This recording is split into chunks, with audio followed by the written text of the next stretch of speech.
अब आपको एक ऐसे ही राज्य में मैं लेकर चल रहा हूं जहां पर कांग्रेस पार्टी का शासन है, यानी राहुल गांधी की पार्टी का शासन है।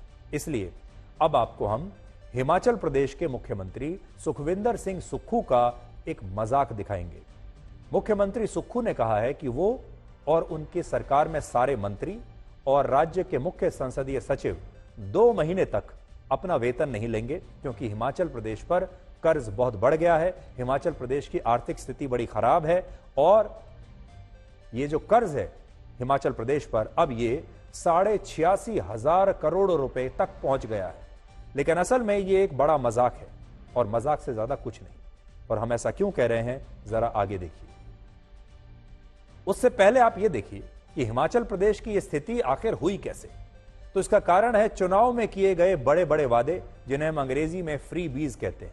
राजनीतिक पार्टियां जनता को लुभाने के लिए, उन्हें खुश करने के लिए, उनका वोट पाने के लिए बिना सोचे समझे बड़े बड़े वादे तो कर देती हैं, लेकिन सरकार में आने के बाद अपना वचन निभाना उन्हें बहुत महंगा पड़ता है, क्योंकि हर वचन को निभाने के लिए पैसे की जरूरत होती है और पैसा उनके पास होता नहीं। सुक्खू सरकार हिमाचल प्रदेश में ओल्ड पेंशन स्कीम लागू करने के वादे के साथ आई थी और हिमाचल प्रदेश के सरकारी जो कर्मचारी थे, उन्होंने बड़ी खुशी से कांग्रेस की सरकार को चुनकर सत्ता में बैठा दिया और इसके बाद से ही हिमाचल प्रदेश गहरे आर्थिक संकट में फंसता चला गया। हिमाचल प्रदेश पर इस समय 86,589 करोड़ रुपए का कर्ज है, जो अगले साल 1 लाख करोड़ रुपए तक का हो सकता है। इस समय हिमाचल प्रदेश के हर नागरिक के ऊपर औसतन 1,17,000 करोड़ रुपए का 1,17,000 रुपए का कर्ज है। माफ कीजिएगा, 1,17,000 रुपए का कर्ज है हर नागरिक पर, जो अरुणाचल प्रदेश के बाद देश में सबसे ज्यादा है।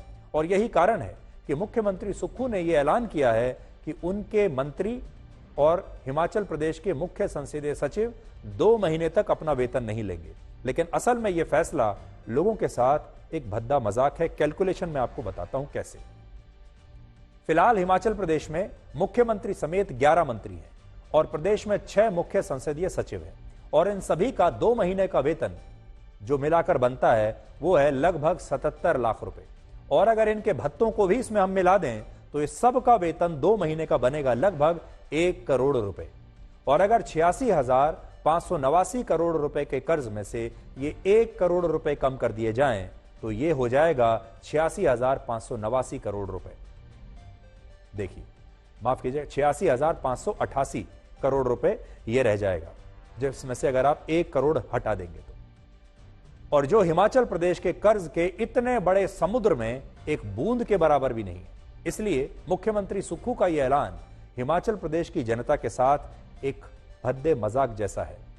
इससे भी बड़ा मजाक यह है कि मुख्यमंत्री और मंत्री अपने 2 महीने का वेतन छोड़ नहीं रहे हैं। वो ये नहीं कह रहे कि ये वेतन वो लेंगे ही नहीं, बल्कि इस वेतन को 2 महीने के लिए डीले कर रहे हैं।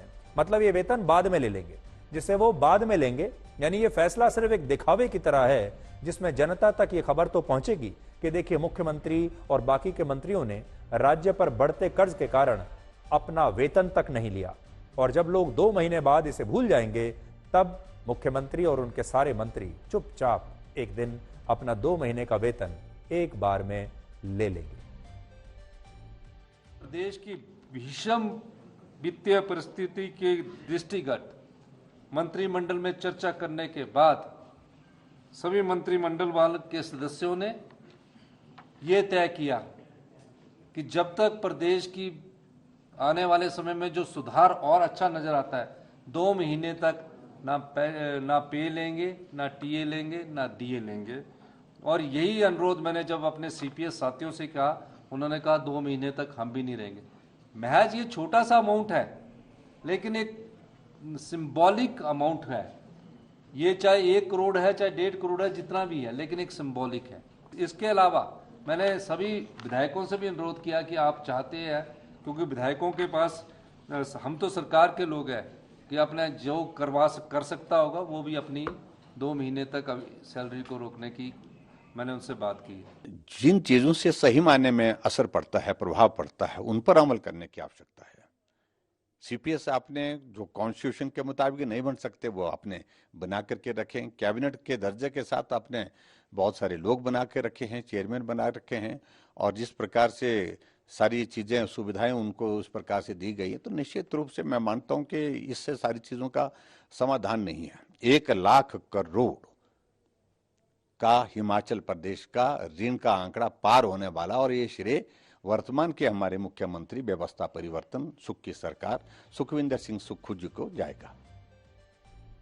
इसे हम अंग्रेजी में ऑप्टिक्स कहते हैं, और हमारे देश में जो नेता हैं वो ऑप्टिक्स की राजनीति करते हैं, यानी वो छोटे छोटे कदम उठाते हैं जिससे जनता के अंदर उनकी एक ऐसी छवि बने जिससे जनता को ये लगे कि देखिए हमारा नेता कोशिश तो बहुत कर रहा है और वो हमारे लिए त्याग कर रहा है। आपको याद होगा जब पाकिस्तान की स्थिति बहुत खराब हो गई थी आर्थिक रूप से और प्रधानमंत्री इमरान खान थे, तो उन्होंने भी ऐसे छोटे छोटे कदम उठाने शुरू कर दिए थे और वो कहते थे कि मैं अपना खर्चा कम कर रहा हूं, मैं प्राइवेट जेट में अब नहीं जाऊंगा, या अपना घर उन्होंने जो है वो छोड़ दिया, छोटे घर में रहने लगे। इस तरह की छोटी छोटी मामूली जो कदम है उससे देश की आर्थिक स्थिति पर कोई फर्क नहीं पड़ता, क्योंकि जहां बात हो रही है हजारों लाखों करोड़ की, वहां अगर आप 1-2 करोड़ अगर बचा भी लेंगे तो कुछ फर्क नहीं पड़ने वाला।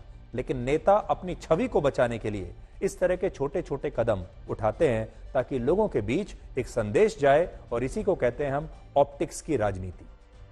लेकिन हिमाचल प्रदेश में जो कुछ हो रहा है वो हमारे देश के तमाम नेताओं के लिए और पॉलिटिकल पार्टीज के लिए एक सबक होना चाहिए, क्योंकि हमारे देश में नेता हर कीमत पर चुनाव जीतना चाहते हैं। हर पॉलिटिकल पार्टी अपना जो पहला उद्देश्य मानती है वो ये है कि हमें किसी भी कीमत पर चुनाव जीतना है, हमें सत्ता में आना है, चाहे उसके लिए हमें कैसा भी वादा करना पड़े, चाहे जनता से कितना भी झूठ बोलना पड़े।